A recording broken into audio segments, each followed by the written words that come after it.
Hey guys, tonight we begin with a moment that's both eerie and strangely calming. The twilight of the Ice Age, around 10,000 BC. Picture yourself standing at the edge of a windswept tundra, the air sharp with frost and the low sun casting everything in a golden haze. A mammoth herd moves in the distance, their shaggy silhouettes fading into mist, while a saber-toothed cat stalks silently across the snow, though you hope it doesn't notice you. The crunch of ice under your bare feet is both grounding and nerve-wracking. You probably won't survive this, let's be real. So before you get comfortable, take a moment to like the video and subscribe, but only if you genuinely enjoy what I do here. And if you're listening in, let me know where you are and what time it is right now. It's fun to imagine we're all sitting around the same fire at once. Now dim the lights, maybe turn on a fan for that soft background hum, and let's ease into tonight's journey together. You trudge across a frozen plain, your breath a thin white cloud. The world is shifting under your feet, not just the crunching snow, but the actual planet itself. Temperatures are rising, glaciers are retreating, and seas are creeping into lowlands. You're walking through a world at the very edge of transformation, and the change is so subtle you might not notice it from one day to the next. But over a few generations, the entire landscape is rearranging itself. The animals sense it first. The mammoths you see today will not be here tomorrow. Once they roamed in vast herds across continents, but by 10,000 BC, their numbers are collapsing. Some will cling to remote islands for a little while longer. Wrangel Island off Siberia holds out until just 2000 BC. But for most, the curtain is closing. Historians still argue whether it was climate, human hunting, or a mix of both that tipped them over the edge. You just know the tundra feels emptier. As you make your way past the icy ridges, you catch the faint smell of smoke. A tribe is nearby, tending a fire in the shelter of boulders. The firelight flickers across their faces, sharp cheekbones and weather-worn eyes. People who know survival is a full-time occupation. They have furs wrapped around them, stitched crudely but effectively with sinew. You sit down near the fire, rubbing your numb hands together, and realize that without fire, you wouldn't last a single night here. But this isn't just about warmth. Fire is storytelling, ritual, memory. Around the crackle of the flames, old hunters speak of landscapes filled with endless prey, when you could walk for days and always find herds. Now, though, their voices carry unease. The animals are fewer, the winters are stranger, and some hunters don't come back. One jokes that maybe the spirits have gone on strike, but no one laughs. You hear a grandmother whisper about ice spirits retreating and how warmer air might bring floods instead of favor. Her tale is equal parts warning and lullaby, as if preparing the children to accept both wonder and danger in the same breath. You're not sure if she believes it herself or if she just wants to soothe restless minds. Either way, the words linger. Out beyond the firelight, shadows move. Maybe wolves, maybe just your imagination. Either way, your heart beats faster. Prehistoric nights are never truly safe.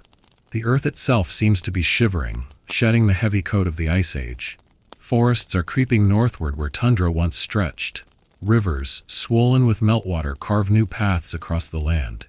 If you were a bird flying above, you'd see an entire continent reshaping, shorelines bending, lakes appearing where none existed before.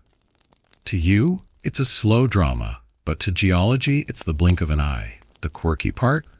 Some groups, instead of fearing this shift, treat it like an all-you-can-eat buffet. Melting glaciers expose mineral-rich valleys, and wild plants sprout in abundance. Berries, nuts, roots, they're suddenly easier to find, and some hunters dabble in eating more greens, like your health-conscious neighbor insisting you really should try kale. Not everyone's convinced. You chew on a bitter root one evening and think, yeah, maybe extinction wouldn't be so bad. Still, you sense opportunity hanging in the air, mingled with dread. The people here know deep down that survival isn't just about sharp spears and quick reflexes. It's about adapting, shifting, and taking risks. Those who cling stubbornly to the old ways, chasing mammoths that no longer come, may vanish with them. those who notice the new plants, the fish crowding in rivers, the shifting herds of smaller animals, might just carve a path into the future. One evening, the tribe gathers to watch the sky blaze with streaks of light. A meteor shower, dazzling, terrifying. Some gasp, some bow their heads, others joke nervously that maybe the gods are just throwing rocks again. You watch sparks fall across the horizon, knowing they will fade into silence, just like so many creatures of this age. Yet, as the fire dies low and you crawl under a stiff hide to sleep, you can't shake the feeling of being in a threshold moment. You're not just drifting through another cold night, you're living at the hinge of prehistory, where 99% of your kind will vanish.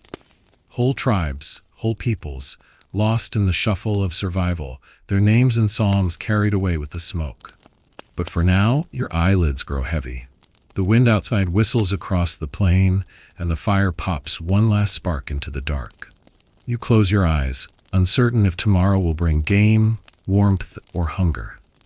The Ice Age is ending, and you are one small figure caught in its quiet, relentless unraveling. You wake to the smell of smoke clinging to your hair, a thick scent that seeps into your lungs before you even open your eyes. The campfire from last night has burned down to dull red embers, giving off little warmth, but still it feels like safety. You stretch your sore limbs and glance around. The others are already awake, busy hands scraping hides, cracking bones for marrow, arranging piles of wood. It's a morning ritual, practiced so often it feels like the rhythm of a song. Here, in this makeshift camp, survival depends on fire. Not just as warmth, though warmth matters when the wind still sneaks icy fingers under every fur. Fire hardens spear points, cooks food that would otherwise sicken you, and keeps prowling predators at bay. You can almost hear the wolves circling out beyond the ring of smoke, their low growls softened by distance. When you stand, your feet sink into layers of trampled earth, mixed with ash and bone fragments.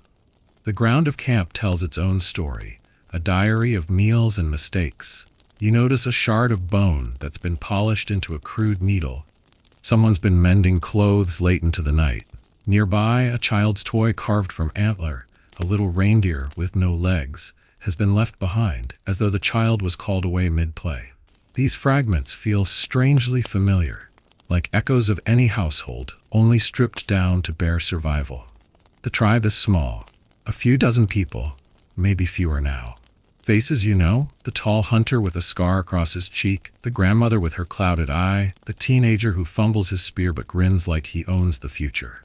Everyone matters. In a world this harsh, one person gone is a gaping wound. You feel that truth with every breath. Breakfast is modest, a few scraps of dried meat, a bitter root boiled into something resembling soup. It's not gourmet, more like prehistoric leftovers, but it's enough to quiet the growl in your stomach. Someone jokes about missing mammoth steaks, but the laughter dies quickly. That era is slipping away, and everyone feels it. Still, there is comfort here. At night, songs drift into the smoke-filled sky. They aren't lyrics you'd understand, more like long, rising chants, notes stretching into the dark until they fade. Around the fire, stories take shape. A hunter tells of the time he fell into an icy river and swam out carrying a fish in each hand, as though the river had decided to feed him instead of drown him.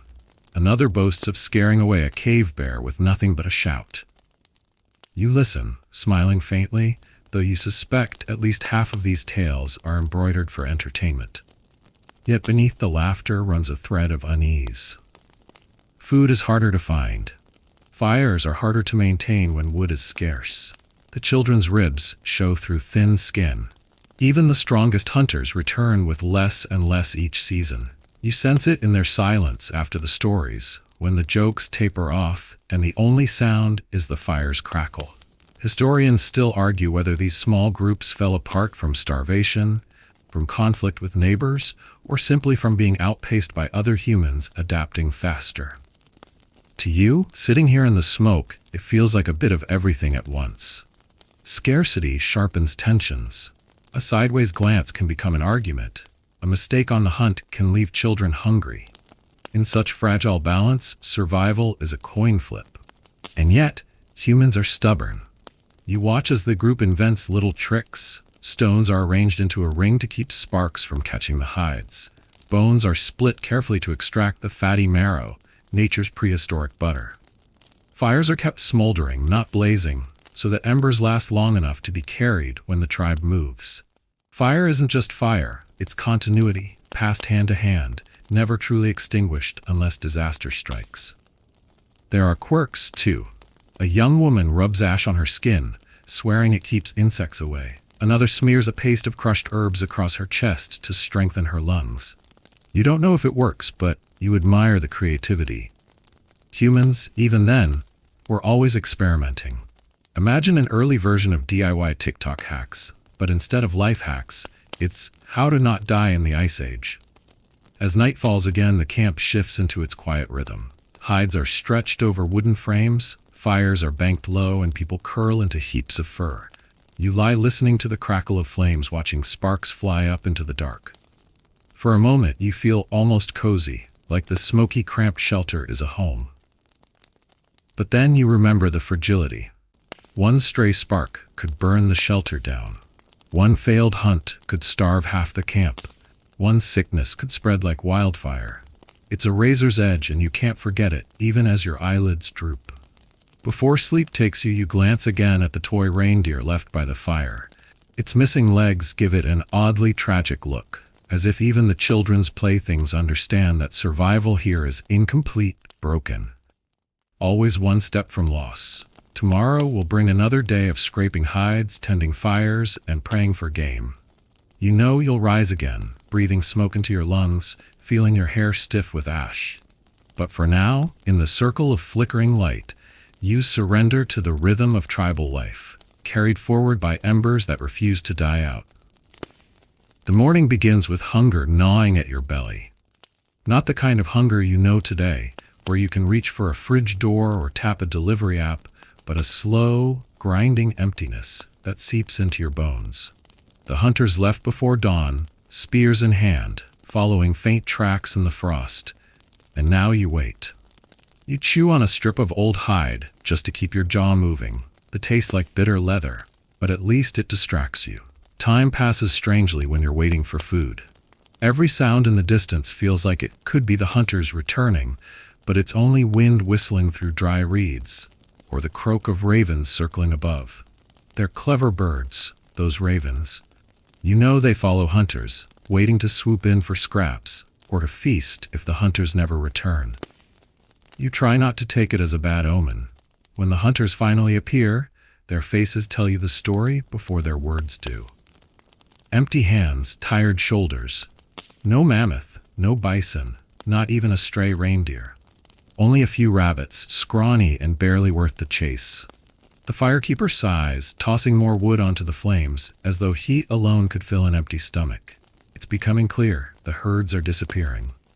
Once, mammoths and steppe bison covered the plains like moving mountains. Now the plains feel deserted, the great animals gone as if the earth itself has swallowed them.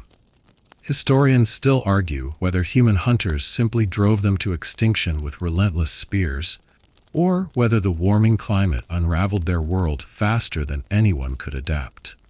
You don't have an answer. You only have an empty stew pot and a camp that grows quieter each night. The tribe begins experimenting.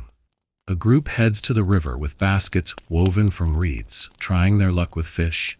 You watch from the bank as they lower the baskets into the current, hoping the water's shimmer hides schools of trout or perch. Hours later, they drag the baskets up. 2 small fish flop weakly, their silver scales glinting in the fading sun. A cheer rises anyway, because in this world, even tiny victories taste like triumph. Others go digging in the soil for roots and tubers. You join them, clawing at the earth until your nails are packed with mud. You unearth something that looks edible, thick, knobby, and stubbornly clinging to the dirt. The elder examines it, nods, and tosses it on the pile. Later, boiled in a stone-lined pit, it softens into a mash that tastes faintly of bitterness and survival. Not delicious, but filling enough to quiet the children's whining. It's not only food that changes. Hunting itself shifts. Spears designed for mammoths feel awkward against smaller prey.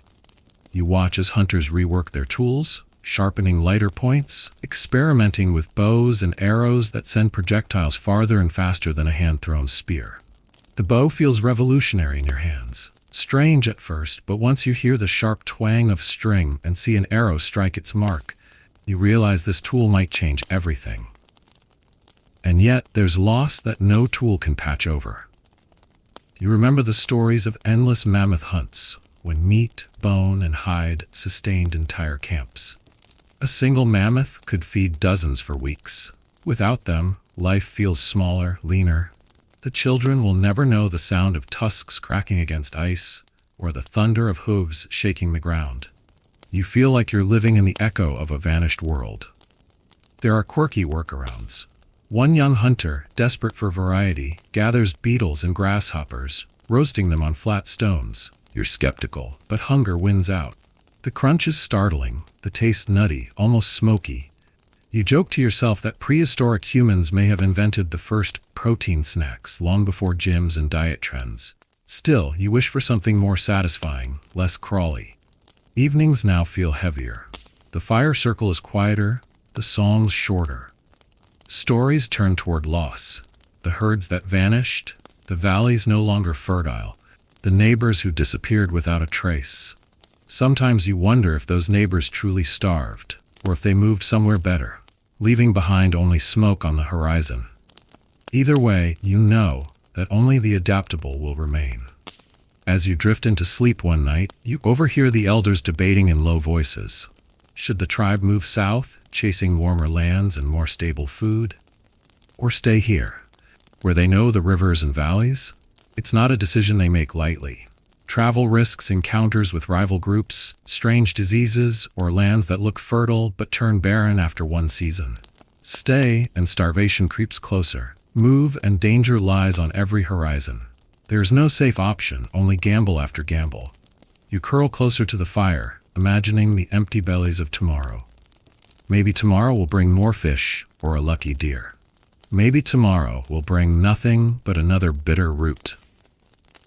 You think of the mammoths again, wondering if somewhere far away they still roam, hidden from your eyes. But deep down, you know the world has shifted.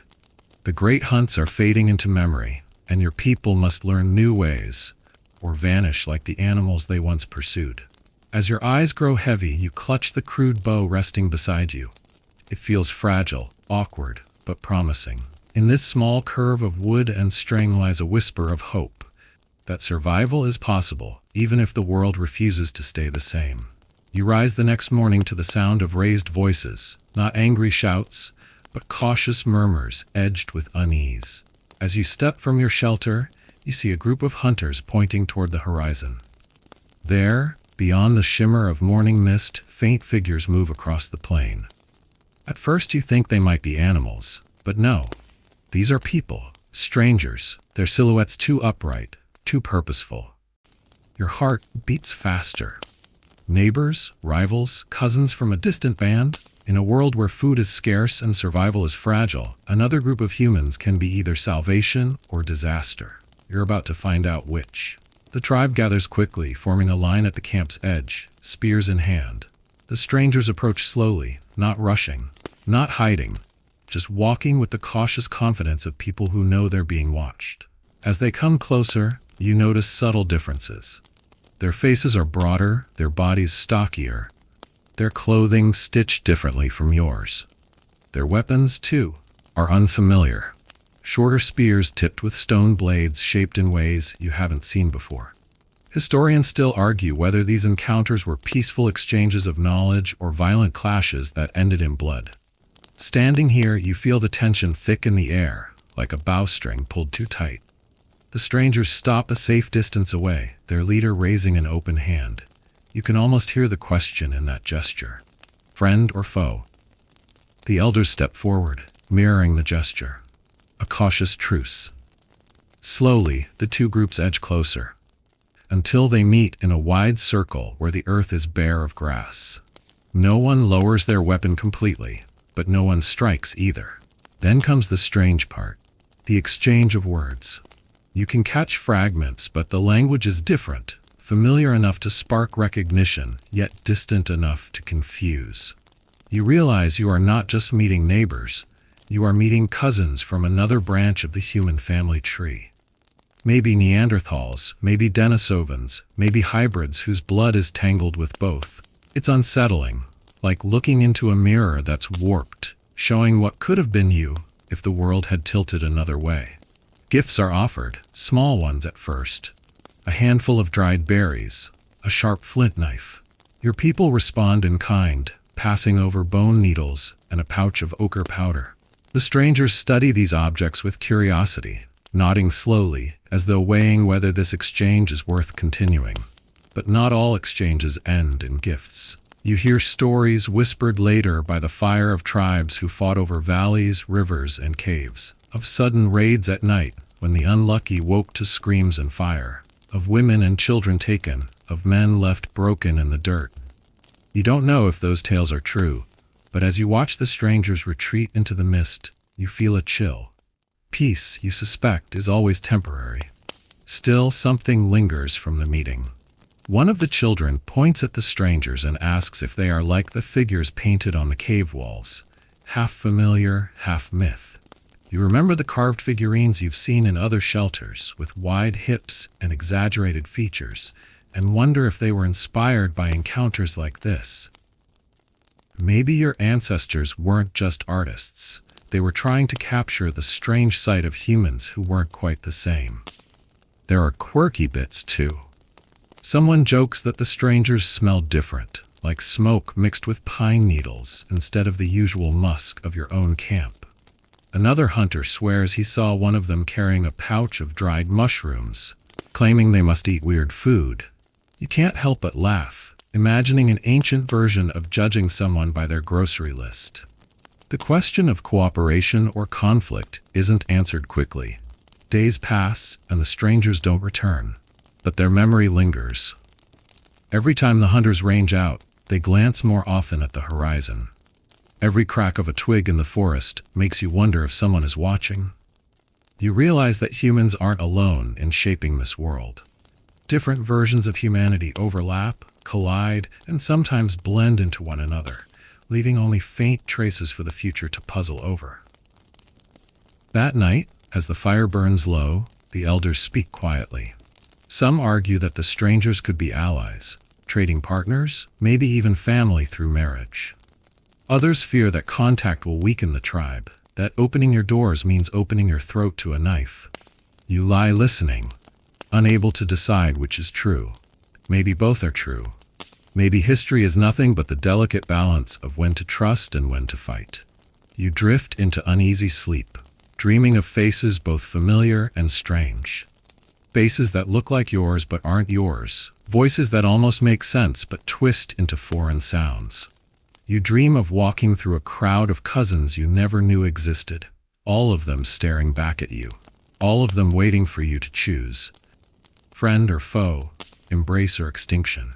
When you wake, the plain is empty again. No strangers, no cousins, only the wind dragging itself across the grass. But deep inside, you know you'll meet them again.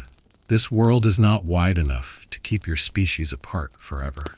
And when paths cross once more, the outcome will shape who survives and who vanishes into silence. The days stretch on, and though the strangers fade back into mist, another kind of presence surrounds you. The marks they leave, and the marks your own people have made. You notice them when the hunting parties take shelter in caves during sudden storms. At first, the walls look plain, dark and damp, but then, when the firelight flickers just right, shapes emerge. Red ochre streaks, black charcoal lines, figures drawn in strokes both clumsy and astonishingly graceful. You reach out, fingers brushing the cool stone, tracing the curve of an animal etched long before you were born. A mammoth, maybe, with tusks curling upward. A bison charging, frozen in eternal movement. Human hands stenciled against the rock, palms pressed and sprayed around until the silhouette lingers like a ghost's greeting. You wonder who made them.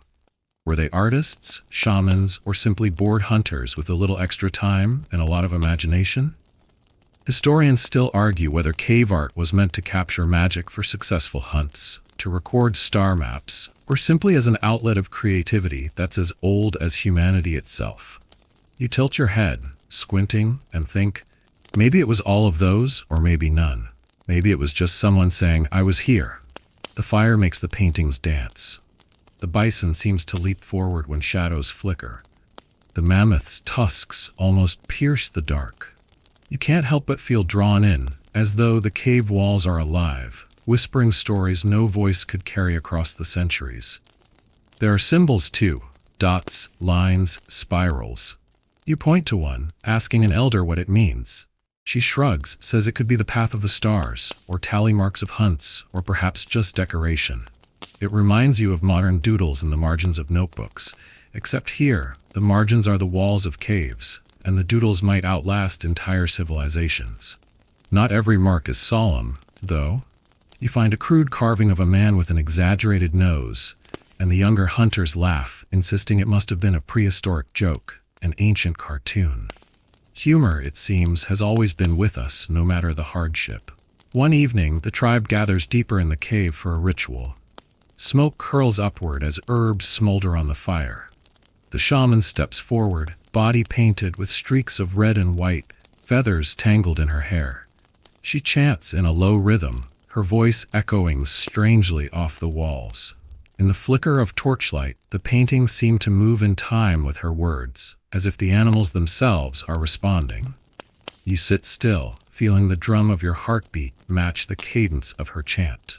At one point, she takes a handful of ash and presses it to your forehead. The sensation is cool, gritty, grounding. She whispers something about carrying the spirits of the hunt, about being part of the story written on these walls.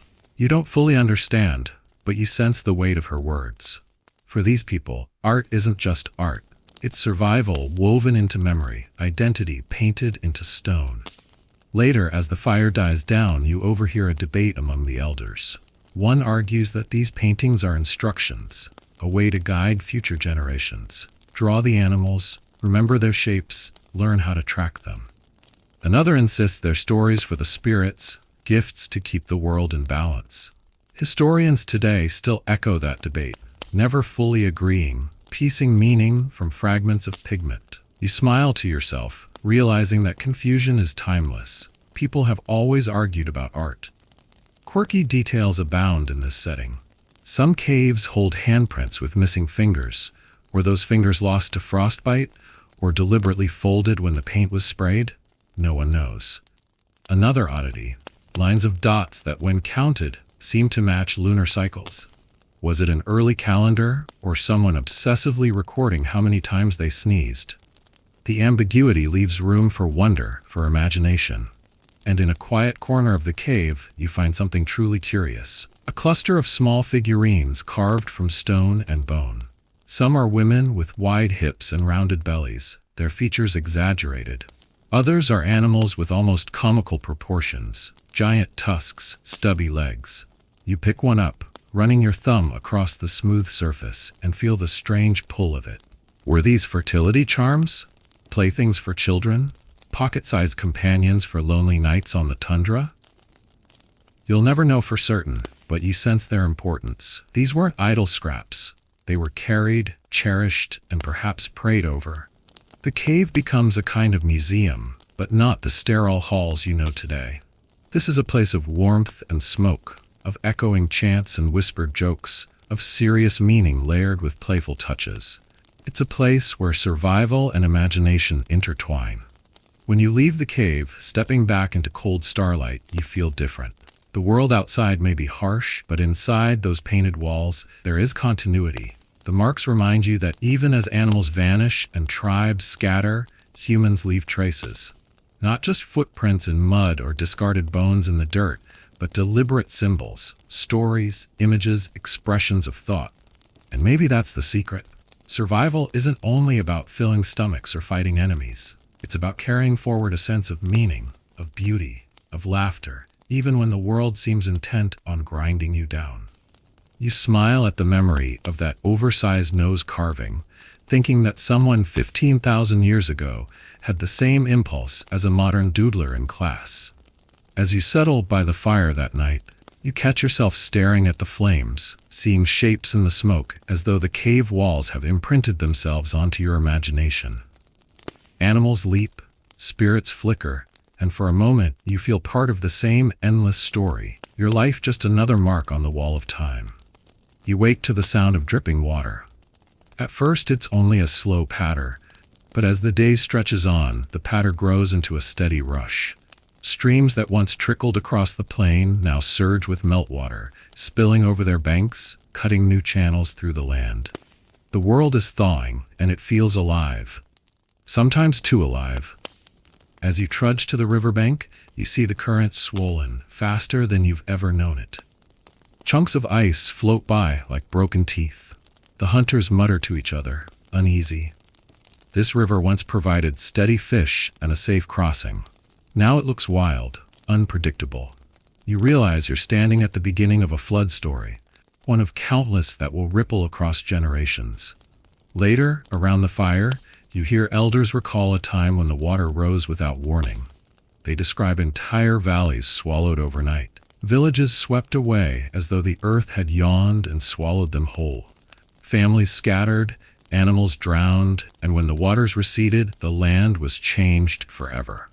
You feel a shiver, because you know these aren't just stories, they're memories, passed down, shaped into legend. Historians still argue whether the famous Great Flood myths, from Mesopotamia to Noah to faraway island cultures, have roots in these Ice Age meltwaters. Did the sudden collapse of glaciers, the bursting of ice-dammed lakes, create cataclysms so unforgettable that the memory traveled thousands of years? You can't say for sure, but as you watch the swollen river, it's easy to imagine a single disaster etched into the human psyche, retold until it became myth. The land bears scars of these watery upheavals. You trek through a valley where boulders lie scattered like toys tossed aside, left behind by torrents of glacial melt. Patches of fertile soil appear where water once raged, sprouting wild grasses and flowers in sudden bursts of green. It's both destructive and renewing, as though the floods kill and nurture in equal measure. Your people react in different ways. Some grow fearful, interpreting the floods as punishment from unseen spirits. The shaman warns that the water has moods, that it must be respected like a living being. Offerings of berries, bones, even bits of painted stone are cast into the current, little bribes to keep the river calm. You can't help but smirk at the idea of bargaining with water, yet a part of you wonders, what if it works? Others treat the floods as opportunity. When waters retreat, fish are stranded in shallow pools, easy to catch. New plants sprout in moist soil, roots plump and edible. You join in gathering these sudden gifts, filling baskets with things that weren't there the season before. It feels like the land, in its chaotic way, is feeding you. And then there are the oddities, quirky responses to watery danger. One elder insists on building sleeping platforms higher off the ground, so the water can't sneak into your dreams. A group of children play by making miniature rafts of sticks and grass, floating them in puddles, shouting about who can make theirs last the longest. You smile, realizing humans have always had a knack for turning disaster into play, even if only for a moment. But the danger is real. One evening, dark clouds roll in, heavy with rain. Thunder shakes the ground, and by dawn, the camp is surrounded by rising water. You scramble to higher ground, clutching possessions, children perched on shoulders, fire carried carefully in clay vessels. The water seeps into the shelters left behind, swallowing them inch by inch until the camp is nothing but a memory.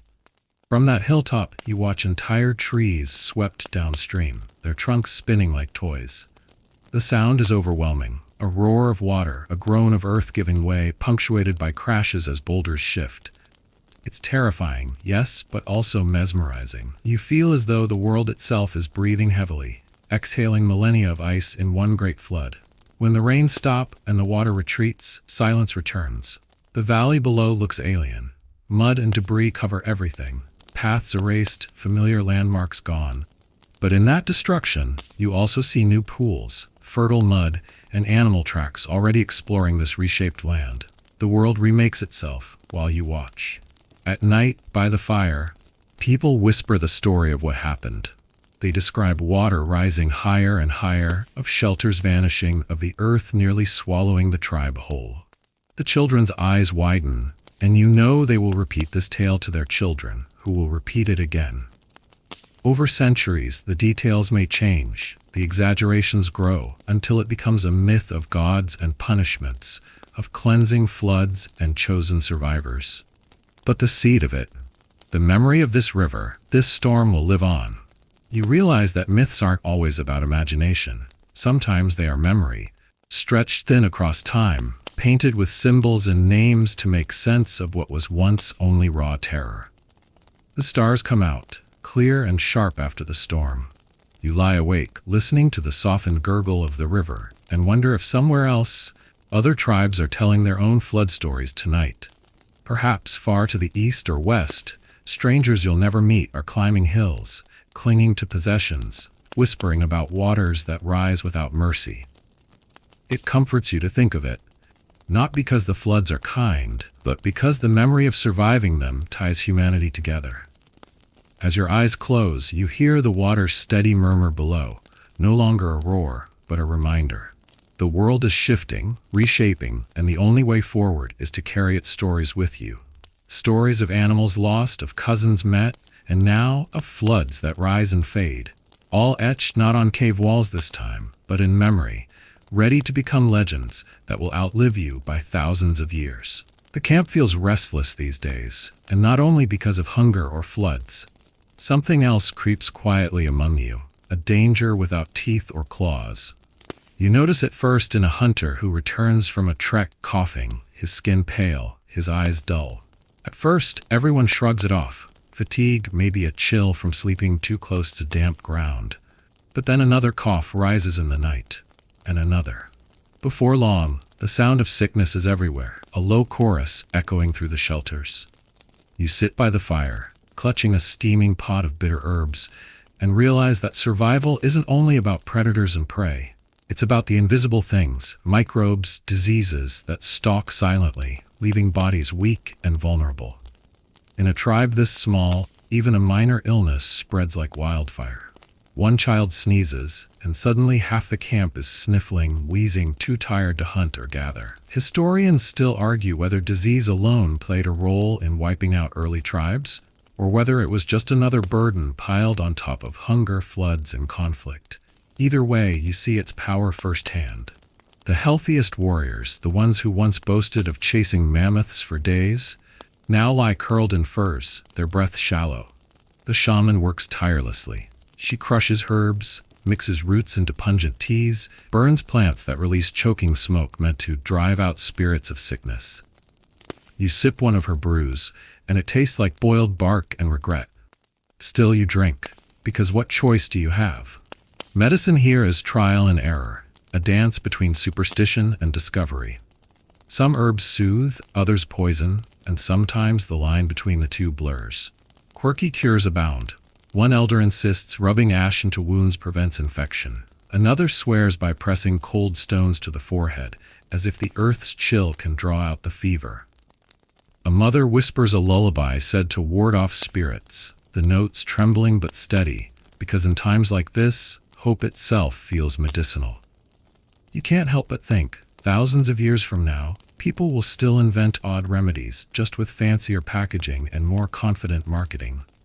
Despite the efforts, the sickness lingers. Nights are punctuated by coughing fits, by whispers of fear. You lie awake, staring at the fire's dying embers, listening to the ragged breaths of those around you. Every cough feels like a drumbeat counting down the tribe's dwindling strength. And yet, even in sickness, life goes on. The healthy few rise each day, gathering food, tending fires, caring for the weak. Children still play, though their laughter is softer now, their games subdued. One boy carves a stick into a crude flute and plays a wobbly tune. It's not beautiful, but it makes people smile, and for a moment, the weight of illness lifts. You remember stories told by the elders of plagues that once swept through whole valleys, leaving behind empty camps and silent caves. Some said those who survived carried the sickness in their blood, becoming stronger, resistant. Others whispered that the survivors were simply lucky, chosen by spirits. Historians today still debate how much disease shaped our evolution, whether immunity was forged in these small fires of suffering, or if it was just chance that decided who lived. As days pass, you watch people recover slowly. A hunter who had been bedridden rises, coughing less now, his strength returning. The shaman smiles faintly, though her eyes are heavy with exhaustion. The tribe breathes easier, grateful that the sickness hasn't taken everyone. But the scars remain. You feel the gap left by those who didn't make it, their places around the fire now empty, their belongings folded quietly away. The fragility of it all weighs on you. A few invisible particles, things you can't see, can't hear, can undo years of survival skills. Spears, fire, even clever tools mean little if your body betrays you from within. It makes you wonder if disease is the true predator of humanity, lurking silently, waiting for moments of weakness. And yet, there's resilience here too. People adapt. They remember which herbs soothed the fevers, which rituals gave comfort, which foods seemed to help the sick regain strength. Knowledge grows, passed down like treasure. Maybe this is how medicine begins, not as certainty, but as memory, stories of what worked once upon a time. That night, you sit close to the fire, watching sparks drift upward into the dark. The coughing has quieted, the camp breathing more evenly. You feel relief, though tinged with the knowledge that sickness will return someday, in some form, again and again. Humans will always live with unseen enemies, but maybe the ability to endure, to learn, to carry knowledge forward, that's what tips the balance towards survival. You close your eyes, listening to the quiet hum of voices, the crackle of fire, the distant rustle of wind. The world is still dangerous, yes, but for tonight at least, the camp has survived another invisible storm. The camp grows quieter as winter edges back, though not with the old Ice Age ferocity. The world is warming, but scarcity has its own sharp teeth. You feel it in the constant hunger, in the wary glances exchanged over meager scraps of meat. Fire still burns, smoke still curls into the cold air, but the circle around the flames feels tense, stretched thin. It doesn't take long for tension to turn into sparks of conflict. One morning, two hunters return from a foraging trip carrying only a handful of bitter roots. A third hunter accuses them of keeping the best food hidden for themselves. The argument erupts like a storm, shouts, shoves, and finally spears raised. You step back, heart pounding, as elders intervene, forcing the men apart. The accusation is never proven, but the suspicion lingers, heavier than hunger. Scarcity breeds paranoia. Every empty belly sharpens mistrust. Families within the tribe huddle closer to one another, whispering in corners, guarding their shares of food more tightly. Even laughter feels dangerous, as though joy might provoke envy. You sense how fragile these bonds are, how quickly us can split into us versus them. Historians still argue whether early humans banded together for mutual survival or fought constantly over shrinking resources. Living here, you see both truths at once. The same people who share fire and stories by night can wake at dawn ready to quarrel over a handful of berries. Survival is cooperation, but also competition, and the line between the two shifts daily. One evening, you join a hunting party that ranges farther than usual, beyond familiar valleys. The journey is grueling, snow crunching underfoot, wind cutting into your face. At last, you find tracks, deer, faint but fresh. Excitement rises, spears ready, hearts pounding. But when you finally corner the animal, another group appears from the trees, strangers with bows drawn. The standoff is silent at first, eyes locked across the clearing, both sides calculating risk and reward. The deer, confused, bolts away, leaving nothing but trampled snow between you. For a moment it seems violence is inevitable. Then one of the strangers lowers his bow, signaling retreat. They melt back into the forest, leaving your group shaken, empty-handed, and painfully aware that other clans are just as desperate as yours. The elders debate endlessly what to do about such encounters. Some argue alliances must be made, trade food, share knowledge, even intermarry to bind groups together. Others insist that strangers mean danger, that letting outsiders near will only weaken the tribe.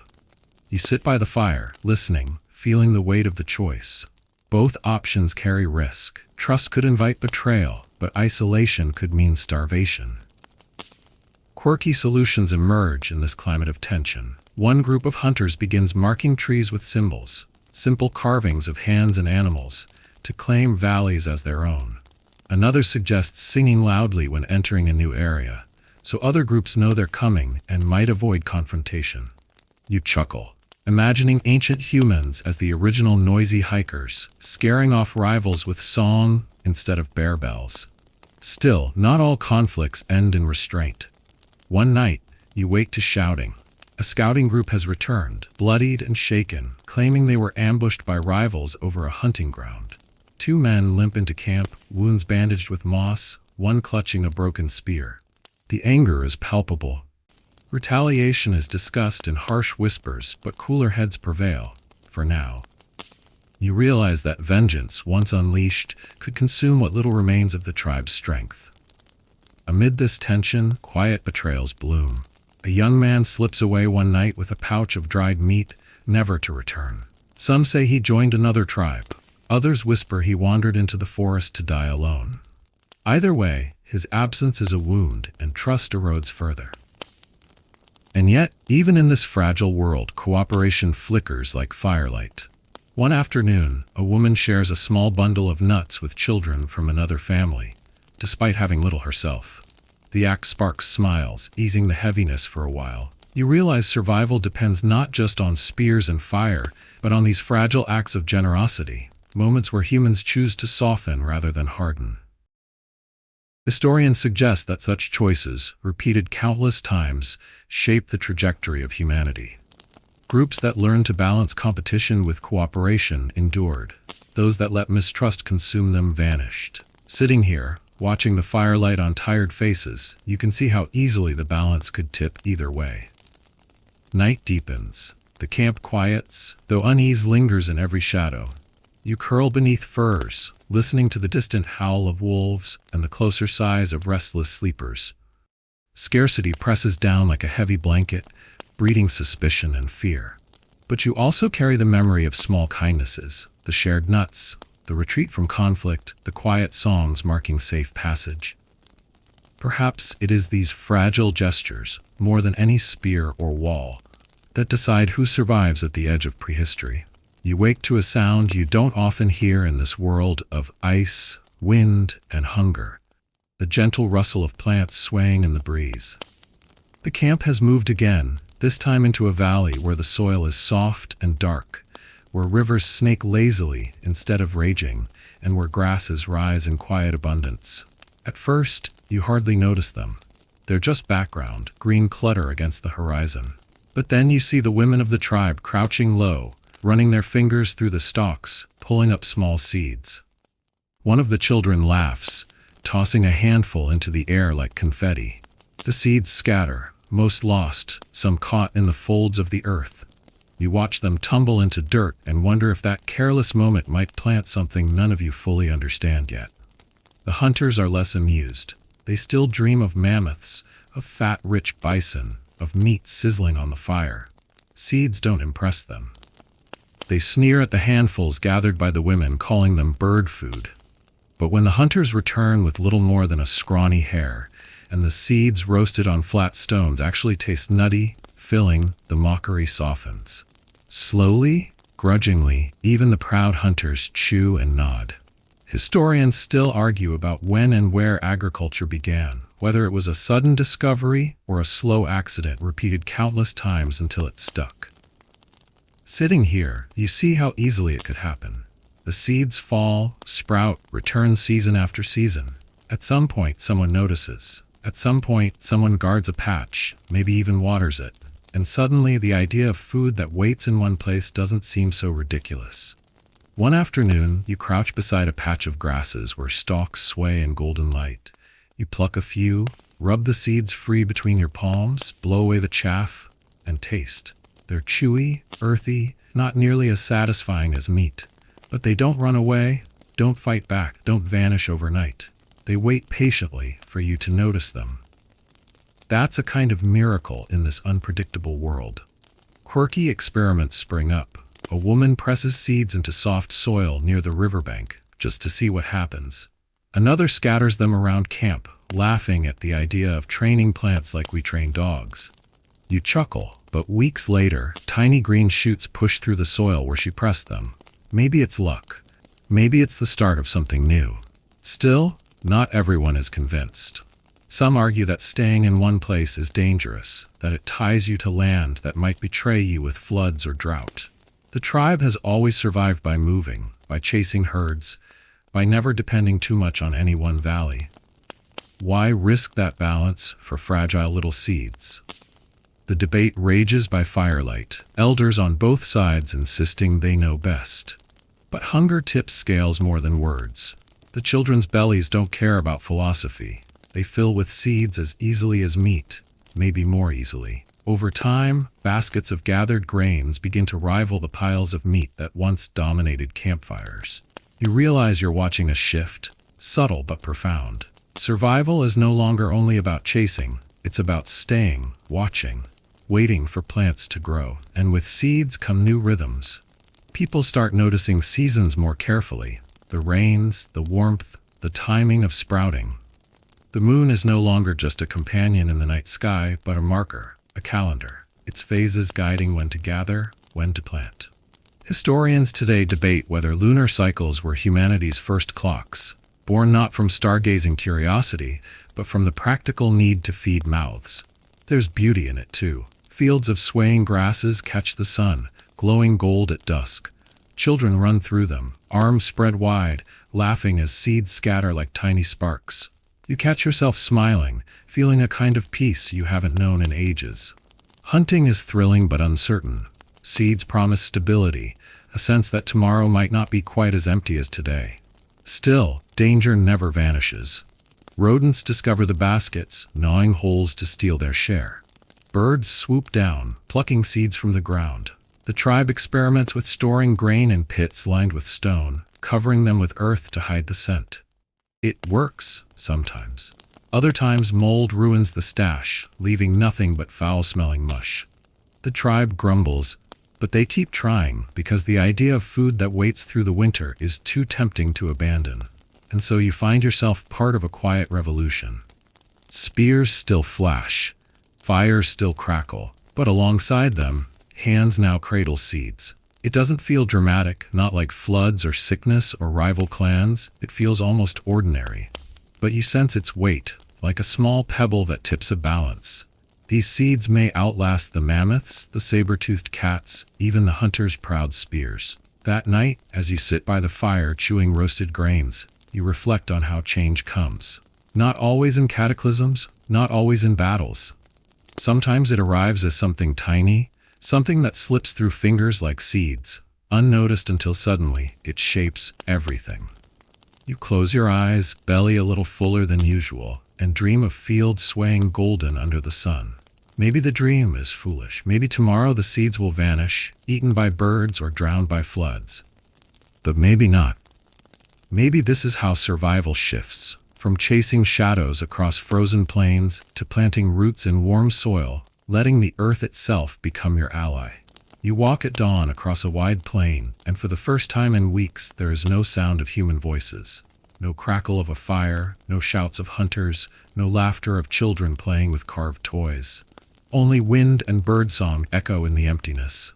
The camp you left behind is gone, not burned, not destroyed, just abandoned. Hearths sit cold, ashes scattered, stones toppled by wind. You can see faint footprints in the dirt, trails pressed into grass, but they fade quickly under the weight of time. It's a strange sight, this silence after so much noise. You can almost hear the ghosts of what was here. Children's chatter, elders' chants, the thud of stone on bone.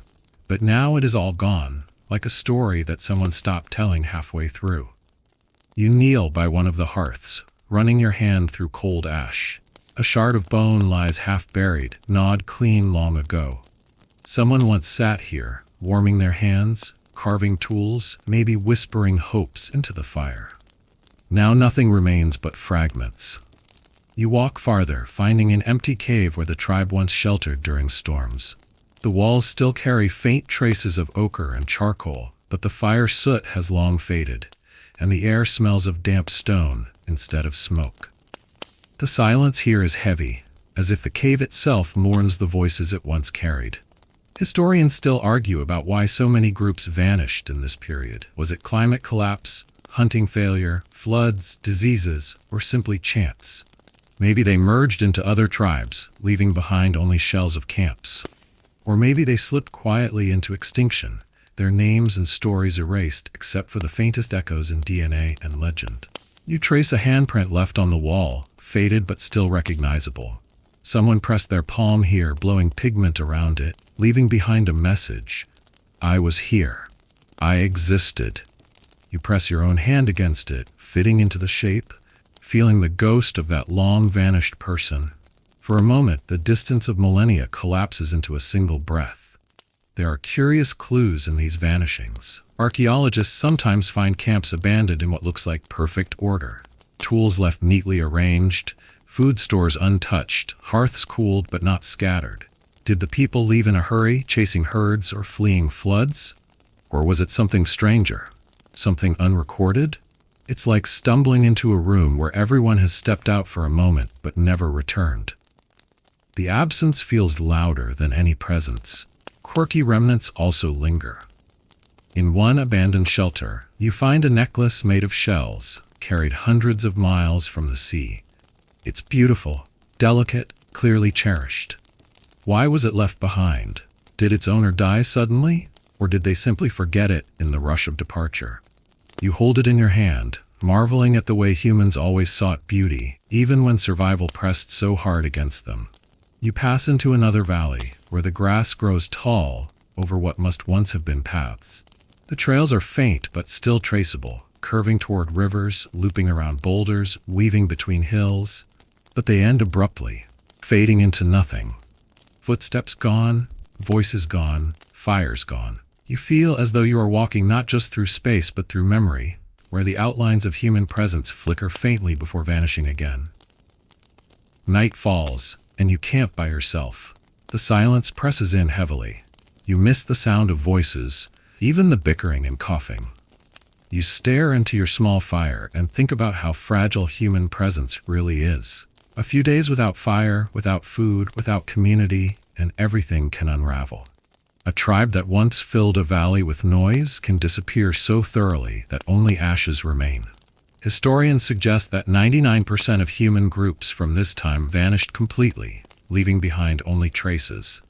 That number hangs in your mind, almost too large to grasp. You picture 100 tribes scattered across the land, and then imagine 99 of them silenced, their fires cold, their songs forgotten.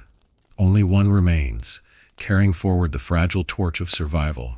And yet, even in this silence, you feel a kind of presence. The empty hearths, the faint handprints, the scattered shells, they are like whispers, fragments of a conversation across time. They remind you that absence itself tells a story. To vanish is not the same as never having existed. These people lived, loved, laughed, quarreled, and hoped.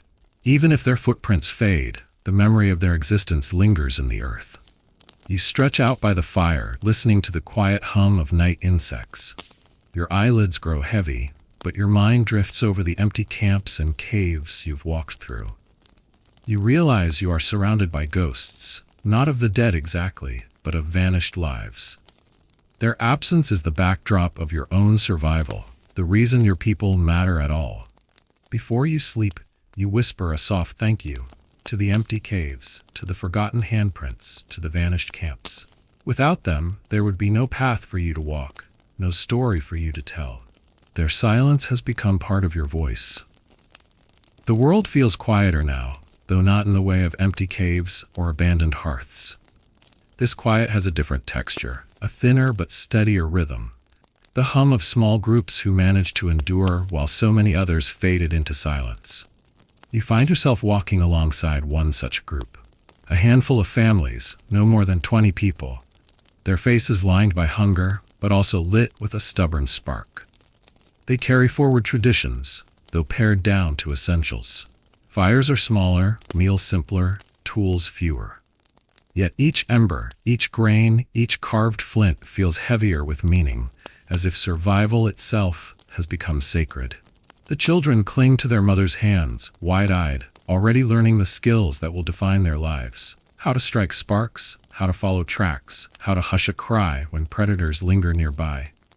Historians still argue what exactly distinguished the survivors from the vanished majority. Was it luck? Settling in the right valleys, stumbling upon rivers rich in fish, escaping the worst of floods and disease? Or was it adaptability? The willingness to experiment with seeds, to trade with rivals, to abandon old ways when they no longer worked? You can't know for certain, but watching this small band, you sense it is all of these things together. Survival is never just one reason. It is a web of choices and chances.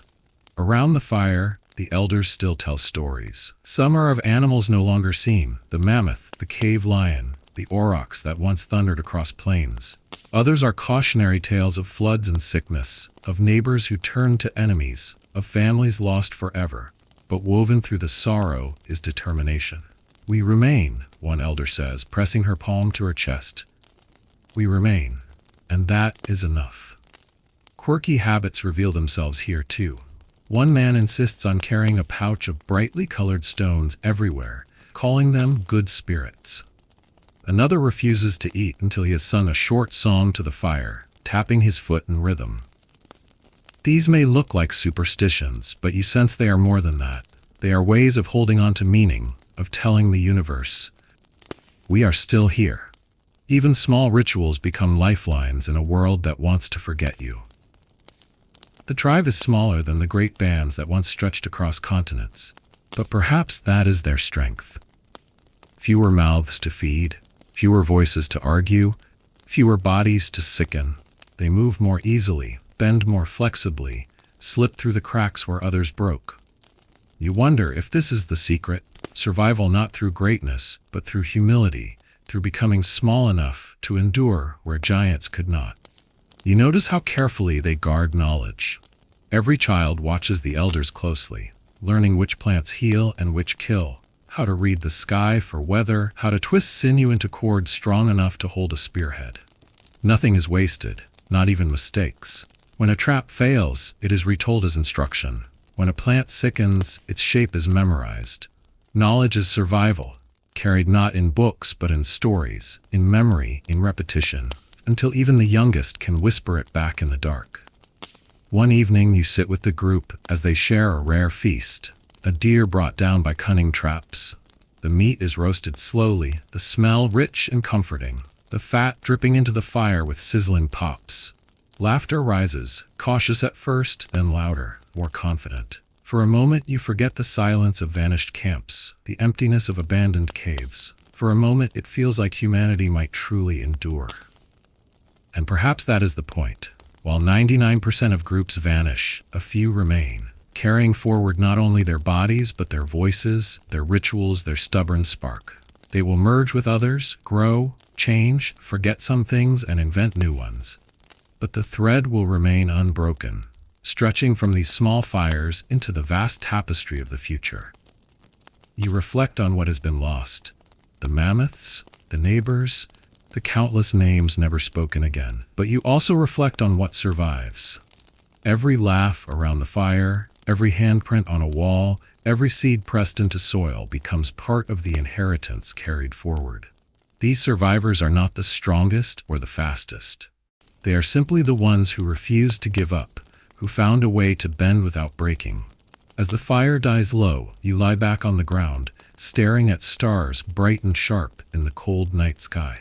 You imagine the countless groups who once stared at these same stars, whispering their own hopes, fears, and questions. Most of them are gone now, their voices silenced. But a few remain, your companions tonight, and in them all of humanity's future stirs quietly, waiting. The air grows still. The children sleep curled against their mothers. The elders mumble softly in dreams. You listen to the steady breathing of those around you, realizing this sound, the fragile rhythm of human survival, is louder than any silence, and so the story of extinction is also the story of inheritance. Though most footsteps fade, though most hearths go cold, a handful endure. From them the line continues, a whisper carried through storms, floods, hunger, and disease, reaching all the way to you listening now. You close your eyes, the fire's last embers painting faint red shadows across the night, and let yourself drift with the survivors who remain, carrying forward the fragile torch of humanity. And now, as our journey settles into its final hush, let the story soften in your mind. Picture the embers of the last fire glowing faintly, casting gentle light across sleeping faces. The wind has quieted, carrying only the distant rustle of grass, the whisper of water flowing steadily in its riverbed. The world, once harsh with hunger and noise, now exhales in long, slow breaths. You lie back, feeling the earth cool beneath you, the stars endless above. The heavy struggles, the vanished camps, the lost tribes, they begin to blur, dissolving like mist in morning sun. What remains is not the sharpness of extinction, but the resilience of survival, a quiet thread woven through time. You follow that thread with your mind's eye, watching it stretch forward, unbroken, from embers to torches, from whispers to voices, until it becomes the world you know today. Your body grows heavy, every muscle loosening, as though you too are ready to sink into the soil, into memory, into the rhythm of those who came before. Each breath you take feels slower, deeper, gentler, until it matches the timeless pace of the earth itself. There is no need now for struggle, no need for vigilance. The predators have retreated, the floods have stilled, the coughs have quieted. Only peace remains. You are safe in this moment, safe in this story, safe in this night. So let your eyelids close, let your thoughts drift like sparks rising into the sky. Let yourself fade with the fire, softer and softer, until nothing remains but warmth, quiet, and rest. Sleep now, and dream gently, knowing you carry forward the same spark that once survived the edge of extinction.